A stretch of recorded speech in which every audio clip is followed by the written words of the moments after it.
Hello বন্ধুরা, good evening. চলে এলাম তোমাদের কাছে একটা নতুন গল্প নিয়ে। গল্পটা অ্যাকচুয়াল কিছুই নয়, গল্পটা হচ্ছে এটাই। দুদিন ধরে আমি খুব চিন্তায় ছিলাম, খুবই গভীর চিন্তায় মগ্নয়। ঠিক আছে, কেন চিন্তায় ছিলাম তোমরা কমেন্ট করো, অবশ্যই বলবো। একটা ব্যাপার হচ্ছে, আমি দেখেছি যখন তোমার কাছে টাকা থাকবে, বাড়ি থাকবে, গাড়ি থাকবে, যশ থাকবে, তখন বন্ধু বান্ধব, পরিবার, পরিচয়, পরিবেশ সব কিছু তোমার আশেপাশে ঘোরাঘুরি করবে। তখন মানুষ অনেক বড় বড় কথা বলবে, অনেক কিছু করবে।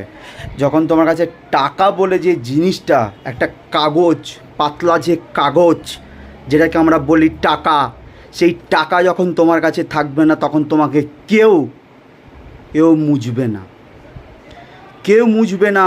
সেটা নিজের ঘরের ভাই হোক, নিজের মা বাবা হোক, নিজের আত্মীয় স্বজন হোক, আর যেই হোক।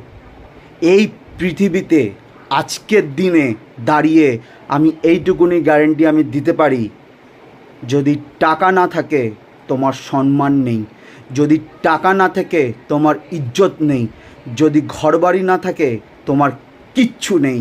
কাল তোমার ছেলে মেয়ে বড় হবে, তোমাকে লাথি মেরে ঘর থেকে বার করে দেবে, তোমাকে বলবে যে তুমি সারা জীবনে কিছু করতে পারোনি, তুমি একটা বাড়ি করে দিতে পারোনি আমাদের, তোমার একটা ভবিষ্যৎ করে দিতে পারোনি।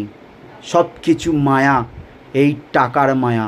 আর যখন তুমি এই দুনিয়া ছেড়ে চলে যাবে, তখন বুঝবে যে তুমি কতটা ছিলে দামি, কতটা ভালো মানুষ, কতটা ভালো লোক। টাকার মায়া বিশাল মায়া, যে মায়ায় যে গেছে সেই বুঝেছে। টাকা ছাড়া हर मुश्किल को संभव करने वाला